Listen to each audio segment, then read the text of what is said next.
Olá, tudo bem? Eu sou Andréia Pinheiro, psicanalista, mestre e doutora em psicanálise, saúde e sociedade pela Universidade Veiga de Almeida.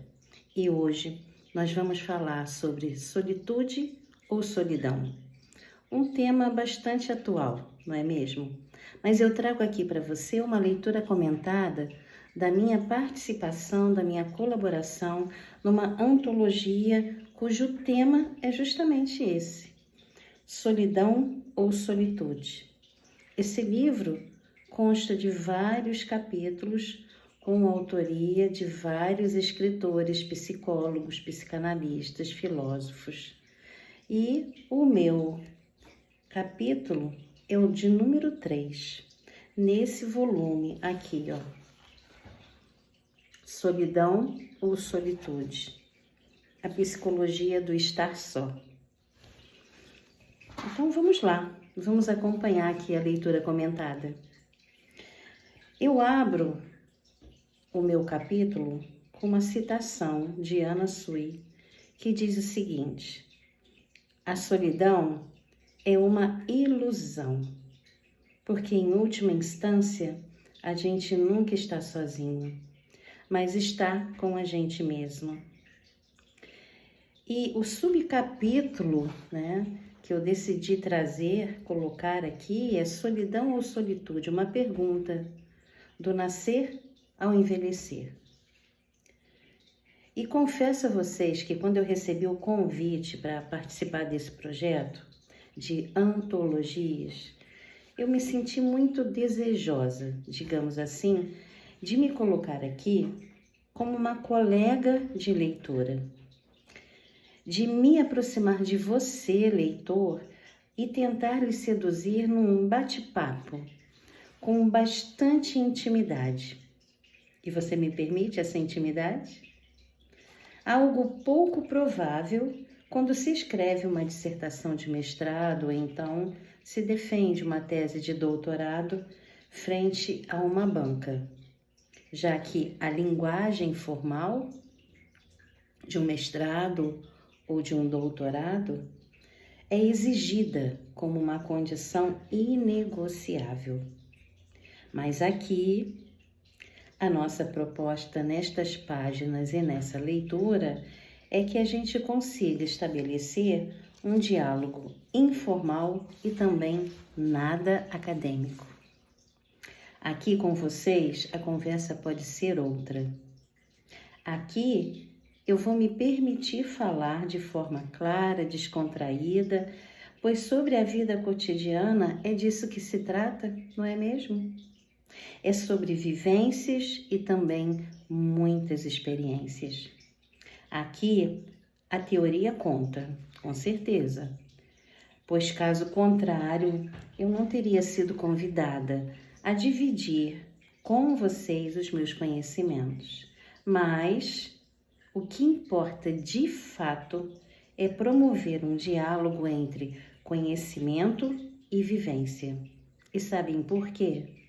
Para que haja verdade no que eu pretendo trazer a vocês, que acredito estejam curiosos e também ansiosos para entender ou tentar entender, afinal de contas, o que é solidão e solitude. Seria a mesma coisa sob perspectivas diferentes? Por que temos falado tanto sobre solidão nos tempos contemporâneos? Tá aí uma boa pergunta, né? O que é a solidão para cada um de nós? Será mesmo que a solidão necessariamente tem de estar relacionada a um sentimento de desamparo? Seria a solitude uma reconfiguração da solidão? Sinceramente, eu não trago respostas, pois a vida definitivamente não é um gabarito de prova de múltipla escolha, onde, dentre as opções de respostas, apenas uma esteja correta.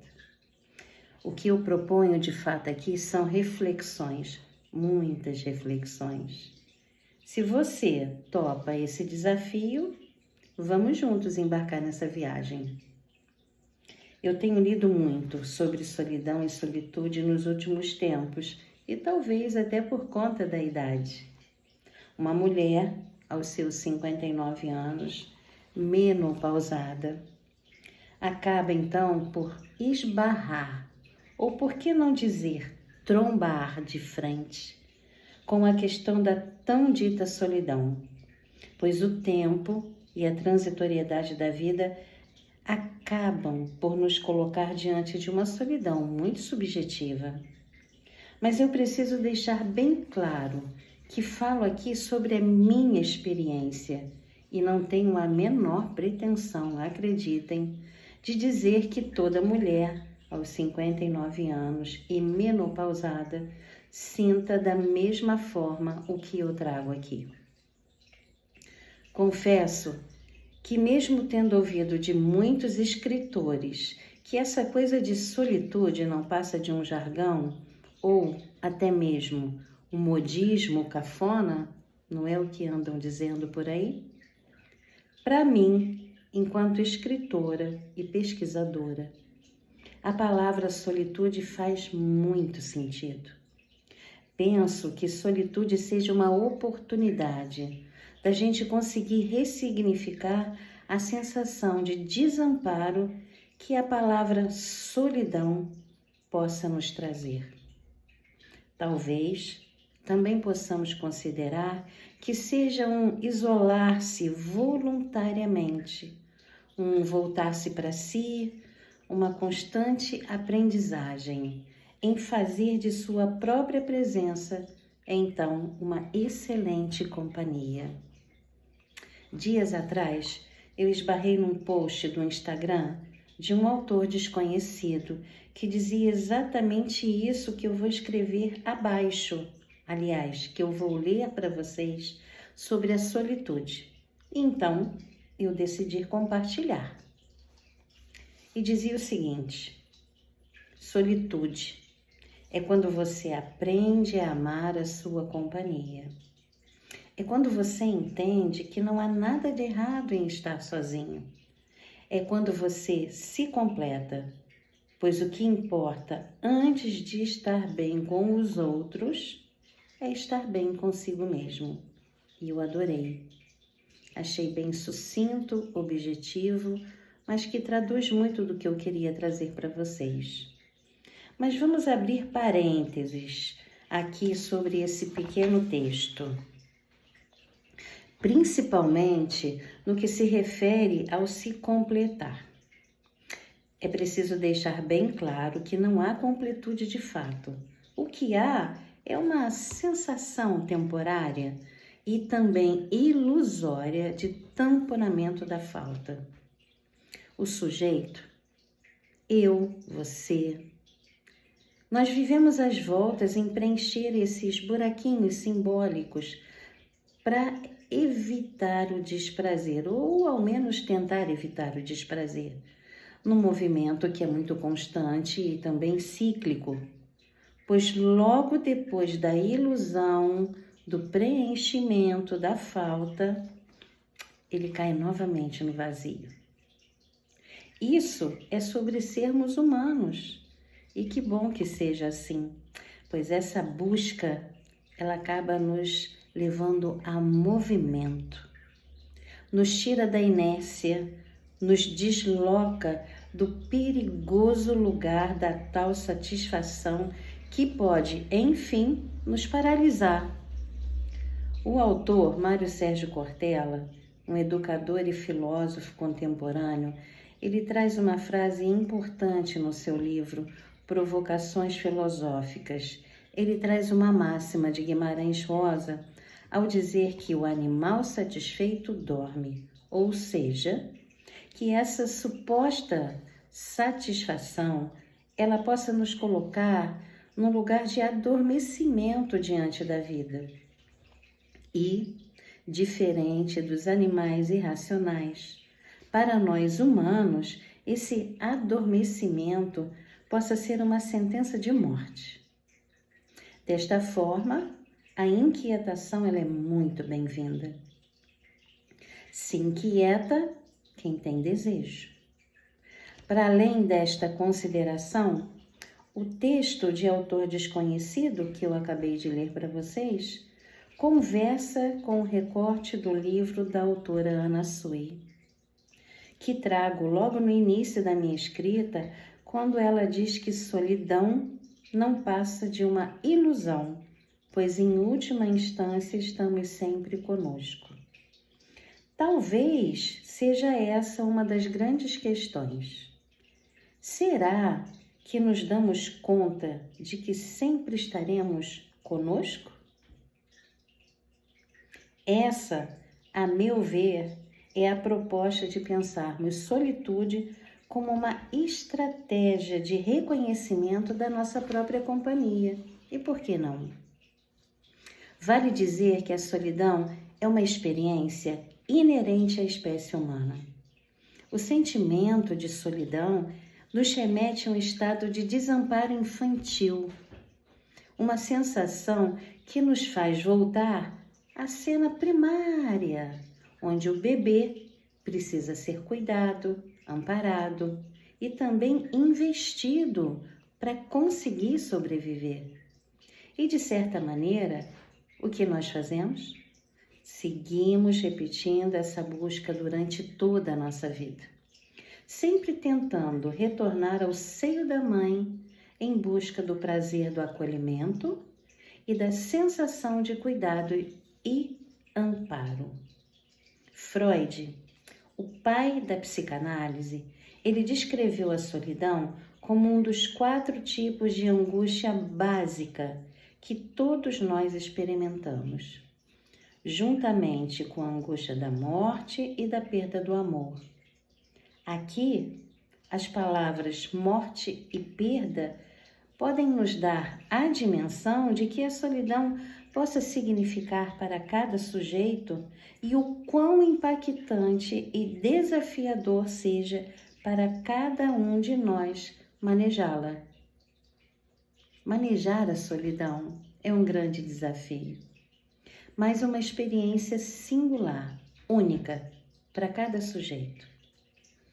Quando nascemos, o parto, por si só, já nos coloca neste lugar de ruptura com o ventre materno. Nascer é um evento solitário. Por mais que estejamos cercados por uma equipe de profissionais, um centro cirúrgico, ou até mesmo em outras circunstâncias mais intimistas, como um parto natural em casa. O bebê, no momento em que é dado à luz, no instante em que chega ao mundo, ele está só. Não à toa, costuma-se muitas vezes usar a expressão parto para algo difícil e também complexo, não é verdade? Quantas vezes nós já não usamos essa expressão ou ouvimos outras pessoas dizerem a mesma coisa? Nossa, mas foi um parto. Nossa, o quanto foi difícil. Do momento em que se nasce até a velhice, e por que não dizer até a morte, seguimos então as voltas com nossa solidão. Ser do nascer ao envelhecer. Na tentativa de conjugar o verbo ser, seguimos tentando ao longo de nossa vida transformar nossa solidão em solitude. Temos a ilusão